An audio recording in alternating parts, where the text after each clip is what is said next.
So picture this, you're doing very well, you're healthy in life, and suddenly you get a health emergency or a medical emergency, and you're in pain, you don't know what to do, and all you're expecting is care. So there you are, there you go get admitted into an hospital. One year, dear one gets admitted into a hospital, and all you're expecting is care. The moment you get admitted in the hospital, what happens and what goes on in your mind is, will I get enough care? Will my bills be paid by my health insurer? Will be there any deductions? Will my claim get approved or not? Will my group health insurance policy, in case I'm a salary profession, will it cover it? Will be there any deductions? There will be 10,000 questions ongoing in our mind. So, health insurance, as I say, it's not only very important, but it's the basic lifeline today. It's very, very important because, as they say, health is the real wealth. So, health insurance is not only very important, very necessary for yourself and your loved ones. However, it's now become a very, very basic necessity. So in this video, I'm not going to tell you what are the benefits of health insurance. I'm very, very sure you're aware about it. In this video, I will tell you how to choose the right insurance policy which suits your particular need as an individual and as family. तो आइए इस video को शुरू करते हैं, और इस video को शुरू करने के पहले मैं एक छोटा सा इंट्रोडक्शन देना चाहूँगा. मेरा नाम है Sachin तेजुजा and I am a health insurance professional with 23 years of experience in the auto and the insurance industry both. So I will share my insurance industry experience as well as specifically health insurance industry जो मैंने इतने सालों में evolve होते हुए देखा है कि क्या क्या हो रहा है, how you should choose it, why you should choose it, what are the factors you should consider, and what are the different stages wherein you have to pivot the plan you have to assess the plan you're choosing it. Because this is very important, because this is going to be a very, very important thing for you and your family in your entire lifespan. So please ये video को बहुत ध्यान से देखिएगा, and I have broken down in steps कि क्या क्या आपको choose करना है. So we begin over here, and the first step over here is I will not begin with the steps. However, I'll begin with कि I started my insurance journey in the motor industry in the year 2000. However, I was very keenly and closely studying the health insurance industry also, because it was an area of interest for me being in insurance. So from the year 2000, I have seen a lot of developments happening in the health insurance industry. For example, there were only public players. जो public sector insurers थे वही पहले थे. So there were companies like New India, Oriental, the National Insurance Company. And जब मैंने वो time पे उनकी कवर्स और सब कुछ स्टडी किया, तो मैंने बहुत चीज़ें पाई कि there were a lot of traditional plans which were not giving a complete coverage. So 2006 and the insurance sector opened up, the private insurers started coming in, and from there the health industry started evolving in a very big manner. So वो time पे वो traditional plans थे. आज अगर हम देखेंगे तो you have plans for maternity, you have plans for senior citizens, you have plans for people with diabetes and heart related issues, you have plans for people having diabetes and blood pressure, you have plans where अगर किसी शादी हो रही है, so there are wedding gift plans, you have plans for maternity as well. So there are different types of plans catering to different type of segments of the society. There are plans for cancer survivors as well. So in today's day, where the plans have evolved so much, you will become really confused. अब बहुत complex चीज़ हो जाएगी कि इतने सारे plans हैं. कोई company 25 बोलेंगी कि मैं आपको 25 फीचर्स दे रहा हूँ. some companies will say कि मैं आपको 30 फीचर्स दे रहा हूँ.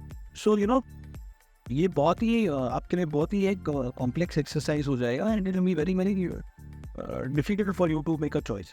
So you will be extremely confused. So today in this video, I will be clearing on your confusion, and in case you feel that you need a consultation anytime, you can please feel free to call me on my video given number is 9833094555.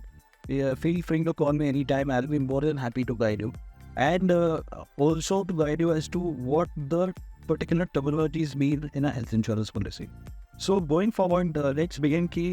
आज जब एक health insurance plan दे रहा हूँ, what is the first step I have to do? So the first step is identify my particularly why am I buying this health insurance policy? मेरा objective क्या है, मेरा गोल क्या है. सो आज आप एक हेल्थ इंश्योरेंस पॉलिसी इसके ले सकते हैं कि maybe you want to plan for your maternity expenses, getting married, plan for maternity expenses, that's one. Secondly, your objective can be that I'm a working professional, I am getting a cover from my employer, or I feel that is less in terms of the health amount and the coverage. So I want a bigger amount of cover. God forbid if there is a illness or an accident in my family and this particular hospitalization is required. So that can be your purpose. So you have to define your purpose and accordingly choose the policy. Do not choose the policy, especially a health insurance policy on the basis of premium. ये गलती आप कभी मत करना, because एक बीमारी या accident आपको बोल के नहीं आएंगी कि कब आ रही है, कैसे आ रही है और कितना पैसा लगने वाला है उसके ट्रीटमेंट के लिए. सो आइडियली अगर आप थंब रूल को पकड़े इन द फाइनेंशियल इंडस्ट्री, तो आइडियली आपकी 50% ऑफ योर एनुअल इनकम और 6 times of your salary, your health insurance cover should be there. However, I particularly and personally don't believe under this. मुझे लगता है कि you should buy or anyone should buy health insurance as much as a premium you can afford it.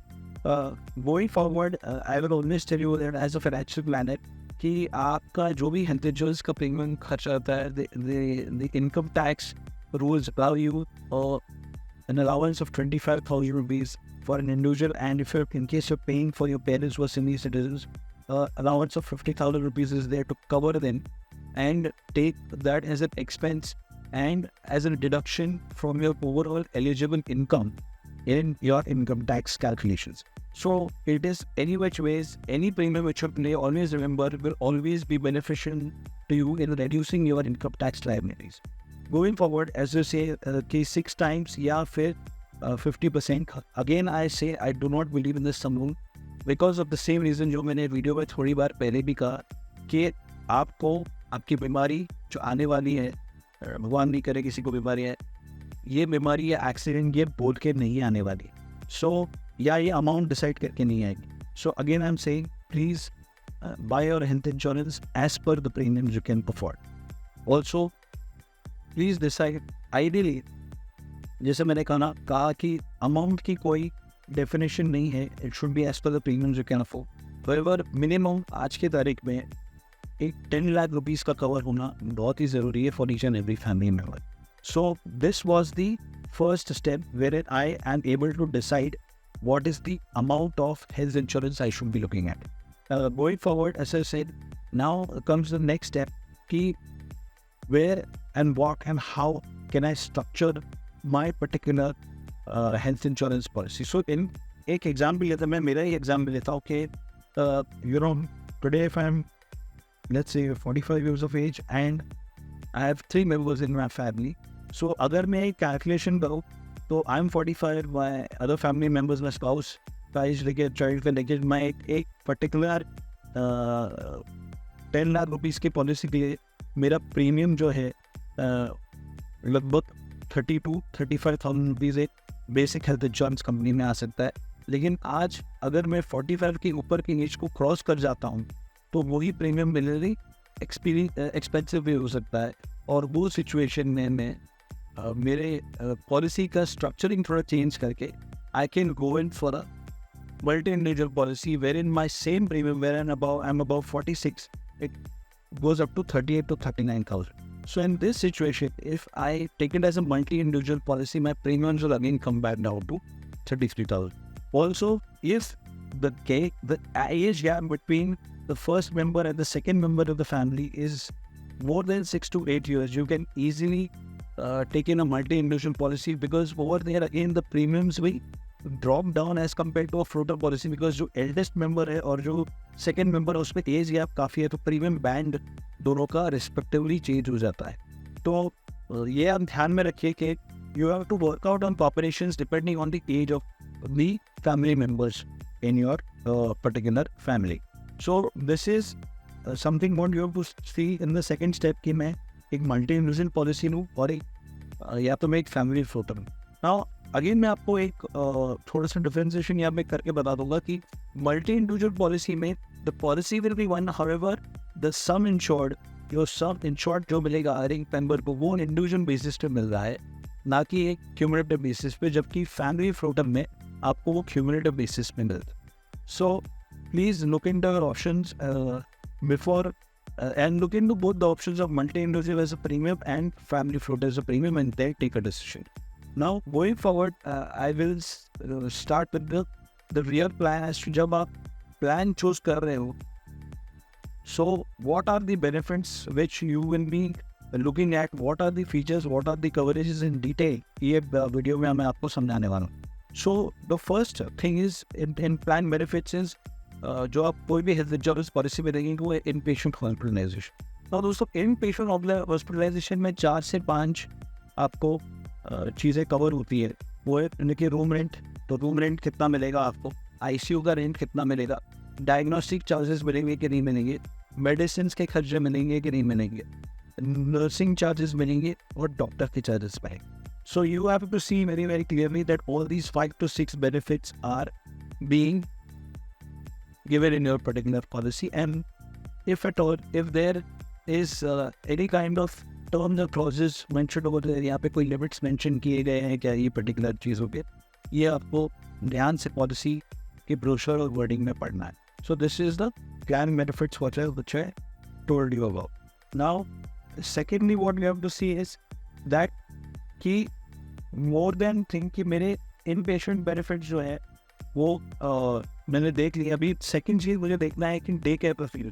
दोस्तों आज जो medical facilities and medical research के advancements की वजह से there are very many treatments which have become day care procedures. For example tonsils, cataract, kidney stone, ये तीनों का चीज़ें आज डे केयर प्रोसीजर होता है. तो डे केयर प्रोसीजर को थोड़ा सा पॉपुलैरिटी करने के लिए मैं डिफाइन कर देता हूँ कि डे केयर प्रोसीजर जो है वो it does not require a 24-hour hospitalization. You go in the morning and you get admitted. The procedure happens and it's mainly either a laser procedure or a technical, medically advanced neuro technology का एक procedure treatment line of treatment दिया जाता है, जहाँ पे आपको 24 घंटे की ज़रूरत नहीं है hospitalization करवाने की. तो यहाँ पे आपके प्लान में ये डे केयर प्रोसीजर्स कवर हो रहे हैं कि नहीं हो रहे, ये बहुत इंपॉर्टेंट है आपको देखना. हो रहे हैं, वेरी गुड, मोस्टली आज most of the plans are offering that. Secondly what you have to see is कि कितने डे केयर प्रोसीजर्स कवर हो रहे हैं, उनके नाम, उनके डेफिनेशन, ये कवर हो रहा है कि नहीं हो रहा है. ये मैं आपको क्यों बोल रहा हूँ कि because there might be a medical history in your family due to this which the probability of these particular situations arising with you medically might be arising. जैसे अगर किसी को बीपी है तो they can have very BP. अगर किसी के father को बीपी है तो it flows in the genes. मेरे साथ भी है कि ब्लड प्रेशर और उसके रिलेटेड एलिमेंट्स हो सकते हैं, तो उसको उसका कोई ट्रीटमेंट है जो डे केयर में केयर किया कवर होता है और वो मुझे मिलेगा कि नहीं. So very common example also इसके टॉन्सिल जैसे ट्रीटमेंट आज डे केयर हो गया है, कैटरैक्ट डे केयर हो गया है, किडनी स्टोन डे केयर हो गया, तो ये कवर हो रहा है. वाटर एंड ऐसे आपको बहुत सारे डे केयर प्रोसीजर्स आपको पढ़ने को मिलेंगे ब्रोशर में. You can also go online and check कि what are the day care modern day care procedures and whether they are can see it in your policy कि वो कंपेयर कवर होते हैं कि नहीं होते. So it's very very important कि day care procedures आपके पर्टिकुलर पॉलिसी में कवर होना है. अब तीसरा चीज़ ये है कि room rent. This is a very very important subject and topic. ये पर्टिकुलर सेक्शन को और ज़्यादा ध्यान से देखिएगा कि फर्ज करें कि आप कोई हॉस्पिटल में एडमिट हो रहे हैं कोई बीमारी के कारण, एंड गॉड फॉरबिड ऐसा हो, पर अगर ऐसा हो रहा है या कोई भी हो रहा है फॉर दैट मैटर, तो आपके सामने रूम्स के 2-3 ऑप्शंस रख दिए जाते हैं और आप देखते हो कि एक रूम 10,000 का है, काफ़ी बड़ा है, स्पेशियस है, लग्जरियस है, और एक जो रूम है दूसरा है वो छोटा सा है, शेयर्ड अकोमोडेशन है may be, and the cost is 5,000. और आपकी पॉलिसी है, नेट से आपकी पॉलिसी है 5 लाख रुपीज़ की, और आपकी पॉलिसी में क्लियर कट ये लिखा दिया है कि आपको रूम रेंट जो मिलेगा वो 1% ऑफ दी सम इंश्योर्ड मिलेगा. सो नेचुरली के दिमाग में क्या है यार, 5 लाख का 1% 5,000 है, तो मैं 10,000 करूँ, मैं तो मुझे तो खाली 5,000 भरना है, तो बाकी की तो इंश्योरेंस कंपनी भरी. सो ये अजम्पशन के साथ आप चलते हैं, एंड क्या होता है कि आपने 10,000 का रूम ले लिया. अभी लेट से आप 7 डेज थे और आपका बिल आ गया है 2 लाख रुपया, including all the other charges, room rent charges, medicine, doctor charges, everything, आपका बिल आया है 2 लाख। एंड इंश्योरेंस कंपनी ने आप फाइंड आउट करते हैं, इंश्योरेंस कंपनी तो ये तो 1 लाख या 1,05,000 के आसपास ही थी है। सो 9, तो आपकी जो कैरियरशिप थी 5 डेज के हॉस्पिटलाइजेशन हिसाब से वो 35,000 थी, और आज आपको अभी भरने आ रहा है 95,000। सो डोंट बी सरप्राइज और डोंट बी शॉक कि ये रूम रेंट का जो रिस्ट्रिक्शन है वो सेम प्रपोर्शन में पूरे बिल पे अप्लाई हो रहा है, एंड ना कि खाली वो 5,000 की लिमिट में आएगा। सो जब आप एक पॉलिसी ले रहे हैं, प्लीज़ ध्यान रखिए कि आपकी पॉलिसी में रूम रेंट के रिस्ट्रिक्शंस हैं क्या कोई ऐसा क्लॉज लिखा है कि आप सिंगल प्राइवेट एसी रूम में ले सकते हैं मैक्सिमम, या ऐसा कुछ लिखा है क्या कि आपके रूम रेंट का जो रिस्ट्रिक्शन है वो 1% है, नॉर्मल रूम के लिए, आईसीयू के लिए 2% है, तो आप उतने का ही रूम ले सकते हैं। अगर आप उसको ऊपर का रूम लेते हैं तो ये ध्यान में रखेंगे कि वो रिस्ट्रिक्शन का जो परसेंटेज एंड प्रोपोर्शन है वो सेम प्रोपोर्शन में अप्लाई करेगा एंटायर बिल पे। सो ध्यान दीजिए, and you will be surprised to know कि आज की तारीख में most of the policies of private sector insurance they are offering you up to a single private AC room. So ध्यान रखिए, पॉलिसी में क्लियर कट पढ़िए, राइटिंग में होना चाहिए कि देयर आर नो रिस्ट्रिक्शंस, और if there are any you should understand and accordingly decide on your own. Always remember, room rent restriction हमेशा पूरे प्रपोर्शन में अप्लाई करेगा। एक और चीज़ है जो मैं आपको आज अभी आगे चल के बताऊंगा कि मेरे को जो चौथी चीज़ है मेरे को देखनी चाहिए कि मेरे पॉलिसी में कवर हो रही है कि नहीं हो रही है, और हो रही है तो उसका लिमिट कुछ है क्या, उसका कोई रिस्ट्रिक्शंस है क्या, वो है pre and post hospitalization expenses. तो दोस्तों, pre and post hospitalization expenses, ये पर्टिकुलर वर्ड जो है ये आपको इसके वर्डिंग से ही पता चल जाएगा कि प्री हॉस्पिटलाइजेशन या पोस्ट, ये दोनों आपकी इंश्योरेंस पॉलिसी कवर कर दी है, सब्जेक्ट टू दैट कि जो पर्टिकुलर बीमारी के लिए वो प्री हॉस्पिटलाइजेशन हुआ था और पोस्ट हॉस्पिटलाइजेशन हो रहा है, एक्सपेंसेस इनकर हो रहे हैं, वो उसको रिलेटेड है और उसी के लिए वो खर्चा दिया जा रहा है। तो जैसे कि अगर मैं बता दूं कि अगर कोई पर्टिकुलर किसी को लेट से चेस्ट में पेन हुआ और वो उसने जाके एक ईसीजी करा लिया और उसको आगे हार्ट में कुछ कॉम्प्लिकेशन निकले और उसको एक हार्ट की बाईपास करानी पड़ी, तो जो ईसीजी था उसका खर्चा प्री हॉस्पिटलाइजेशन में गिर जाएगा, जो आपको एक रिइंबर्समेंट बेसिस पे दिया जाएगा। तो खाली आपको नंबर ऑफ डेज नहीं देखना, आपको पॉलिसी में देखेगा कि मेरे को बीमारी की 30 दिन के पहले के जो खर्चे हुए हैं वो मिलेंगे, एक्सेप्टेड, या 60 डेज पहले के मिलेंगे, ये कोई पॉलिसी नहीं होगा,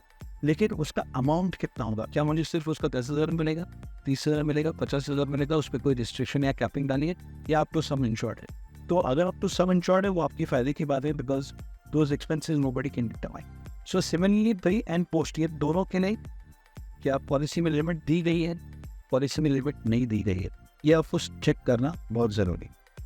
पाँचों पॉइंट में आता हूँ कि सब लिमिट्स, ये बहुत ही इंपॉर्टेंट पॉइंट है, and this should be a very very important point very considering your policy.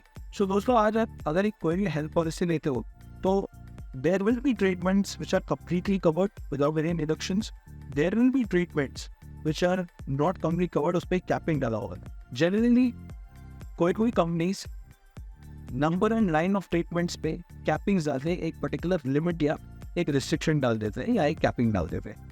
तो आज अगर आप देखें, फॉर एग्जांपल कैंसर की ट्रीटमेंट आपने अगर देखी होगी कि साइबर नाइफ सर्जरी करके एक ट्रीटमेंट आती है जो एक नॉन इन्वेजिव ट्रीटमेंट रहती है, which cost around 3 to 4 lakh rupees, and you will see quite a few policies which do not cover this particular treatment at all. So you will have to understand कि ये particular treatment एक modern treatment है, it is a non invasive robotic treatment, ये मेरी policy में cover होगी या नहीं होगी। अगर ये लिमिट्स है तो मुझे पहले से मालूम होना चाहिए इसके अंदर लिमिट्स है, या ये particular line of treatment cover होगा या नहीं होगा। सो लिमिट एंड ये लाइन ऑफ ट्रीटमेंट कवर होगा या नहीं होगा। सेकेंडली, अगर कवर होगा तो इसमें कोई लिमिट्स या कैपिंग्स है या मेरे सम इंश्योर्ड तक कवर, तो नेचुरली अगर आपके सम इंश्योर्ड तक कवर्ड है, so it is your benefit. So when you study particular this point, you will get a very clear picture कि मेरे लाइन ऑफ ट्रीटमेंट्स में क्या कवर होने वाला है, क्या कवर नहीं होने वाला है, और अगर कैपिंग है तो मैं ये पॉलिसी दूँ या नहीं। बिकॉज आज हो सकता है ये पॉलिसी का प्रीमियम कम हो, बट ये रीज़न की वजह से, और अगर कोई सामने में दूसरी पॉलिसी कर ले रहा हूँ अगर मैं उसको एप्पल टू एप्पल करूँ तो उसका प्रीमियम ज़्यादा है, तो मे बी उसमें वो पूरा लाइन ऑफ ट्रीटमेंट कवर हो रहा हो.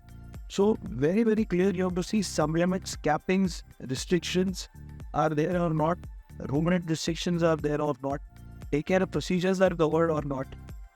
ये मुझे बहुत ध्यान से देखना है. This is the main core of my health insurance policy. यहाँ पे मैं जब इसको देखता हूँ तो I get a very clear picture कि मेरा क्या कवर होने वाला है, क्या कवर नहीं होगा. Now I come on the sixth point, which is exclusions. Now दोस्तों, एक्सक्लूजन में 2-3 चीज़ें आ सकती हैं. वेटिंग पीरियड्स आ सकता है, प्री एग्जिस्टिंग इलनेस का वेट, अगर कोई कंडीशन है उसका वेटिंग पीरियड आ सकता है, कंप्लीट एक्सक्लूजन भी आ सकता है. और छठी चीज़ ये है कि आपको एक्सक्लूजन आ सकता है स्लो ग्रोइंग एलिमेंट्स का, अगर अपनी फ्रेश पॉलिसी है. तो आज मैं ये वीडियो में आपको बहुत क्लियरली बता कि अगर कोई प्री एग्जिस्टिंग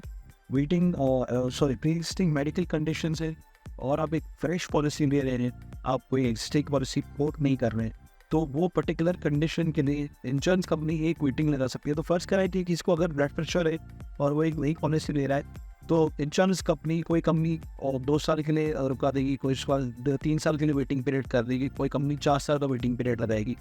और उसमें क्लियर कट लिखा जाएगा कि ये पर्टिकुलर कंडीशन को रिलेटेड जो भी एलिमेंट्स हैं वो ये पर्टिकुलर कवर तक पीरियड तक कवर नहीं होंगे.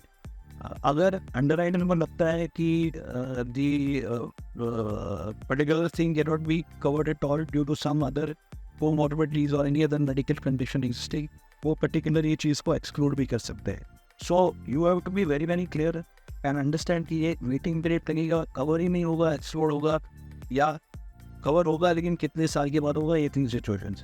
अब एक और तरीके का एक्सक्लूजन आता है जिसको कहते हैं स्लो ग्रोइंग एलिमेंट्स.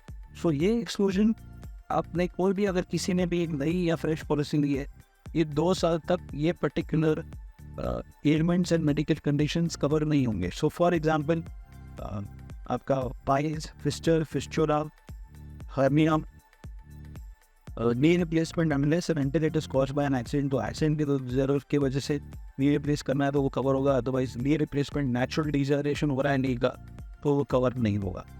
किसी को आर्थराइटिस है और वो उसको रिप्लेसमेंट आ जाता है तो वो 2 साल में आ जाता है. ये आर्थराइटिस की वजह से पॉलिसी लेने के टाइम से आर्थराइटिस, लेकिन बाद में डेवलप हुई और 2 साल के अंदर आ गया तो वो कवर नहीं होगा.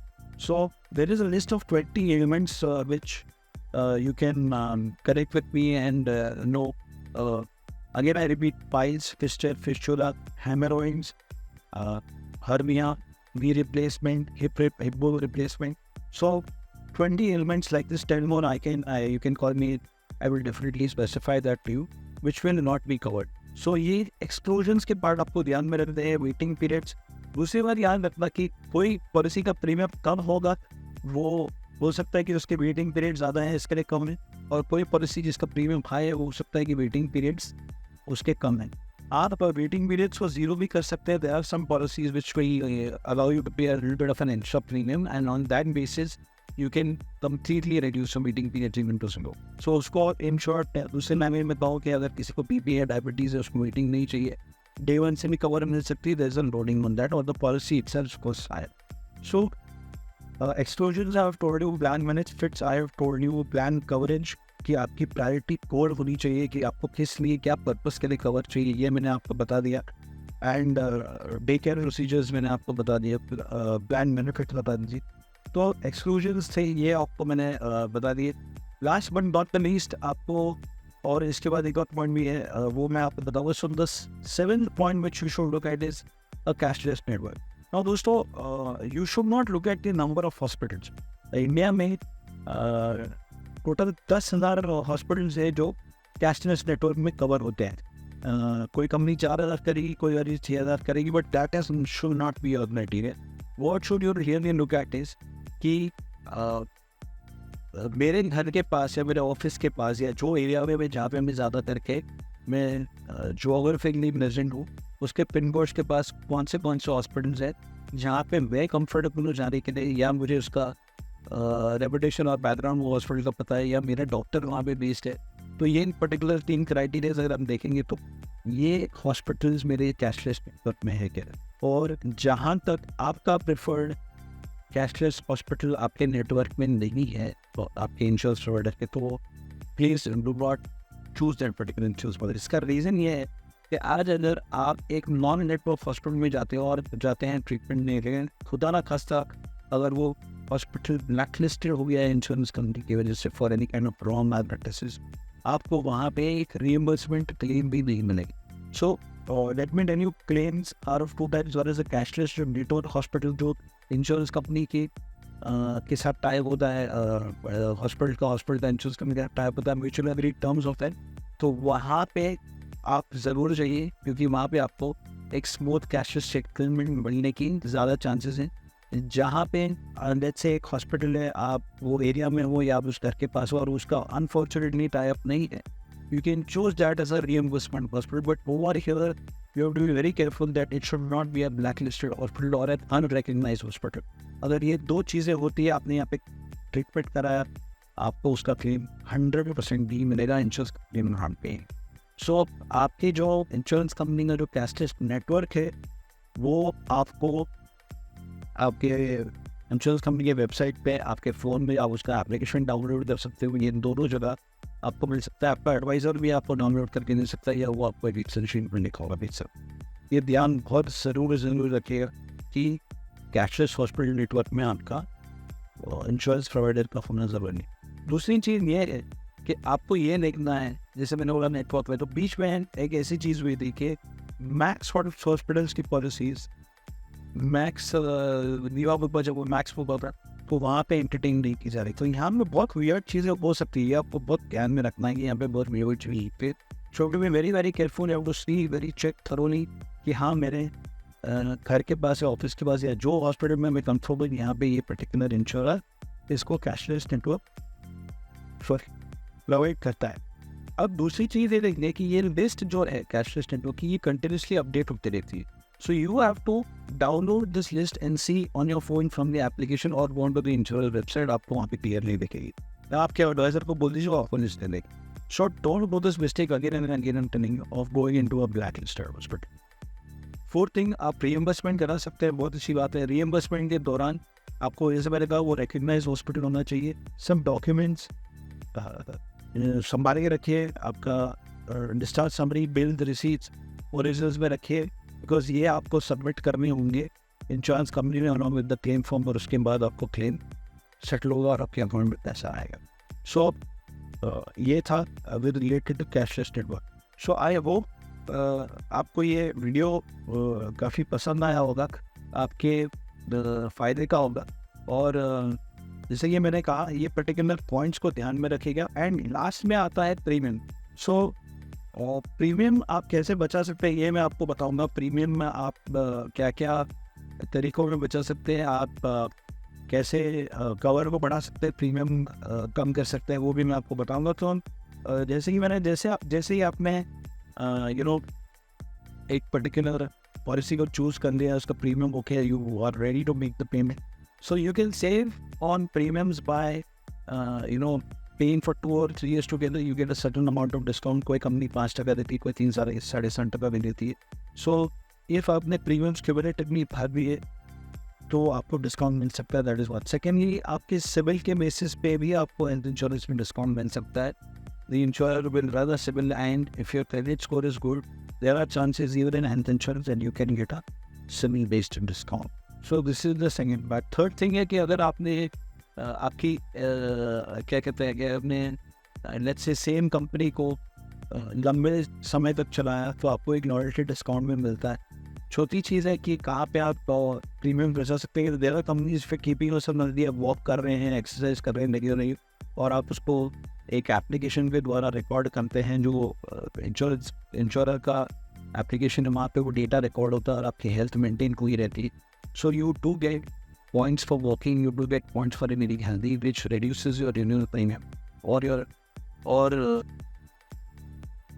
so in combination। सिक्स्थ चीज़ ये है कि if I am doing an auto debit, मुझे एक ऑटो डेबिट का भी डिस्काउंट मिल सकता है। ये मेरा प्रीमियम जाता रहेगा, मैं ऑटो डेबिट का फॉर्म भर देता हूँ तो वो मैं इस तरीके में डिस्काउंट होता है। So these are the particular ways जहाँ पे मैं मेरे इंश्योरेंस प्रीमियम को बचा सकता हूँ। आई होप ये वीडियो आपको अच्छा लगा। It was quite I hope it's gonna be helpful to you. एक इन्फॉर्मेटिव वीडियो है और आप ये वीडियो देखने के बाद एक इन्फॉर्म डिसीजन लेंगे and you will buy the most suitable health insurance policy for you and your family. Because as I said, it's the most important thing for you and your funnier dividends in this life today. So आपके near and dear ones के लिए, आपके खुद के लिए एक सोच समझ के डिसीजन लीजिए, पॉलिसी के वर्डिक्स को ध्यान से पढ़िए। Last and not the least, जब भी आप कोर्ट के नया पॉलिसी ले रहे हैं, आपके प्रपोजल फॉर्म को ज़रूर देखें। ये बहुत ही चीज़ है। मैं एक और वीडियो बनाऊंगा स्पेसिफिकली प्रपोजल फॉर्म पे, but the proposal form is the basis of contract between you and your insurer. So please look into it very carefully. Read it thoroughly, read each and every question, and you read it and then only give your consent. आप OTP दे रहे हैं तो आप consent दे रहे हैं, आप sign कर रहे हैं तो कंसेंट दे रहे हैं कि ये इन्फॉर्मेशन क्लियर है। ये बेसिस ऑफ कॉन्ट्रैक्ट अगर करेक्ट है, आपका क्लेम्स कमी करते हैं। तो ये सारी चीज़ें आप स्टेप्स ध्यान में रखिए। And if you have any doubts, you need any help, you need any guidance, you need to consult, feel free to consult me on my below given number, which is 9833309455. You can even email to me at sachintejuja@yahoo.com. I'll be more than happy to help you and guide you towards a very sensible and an appropriate health insurance policy for you and family. Thank you for watching this video. Do like and subscribe my video. Do like and subscribe to this YouTube channel of mine. Do give a thumbs up to this video in case you liked it and you found it valuable for you. Have a nice day. God bless. Thank you.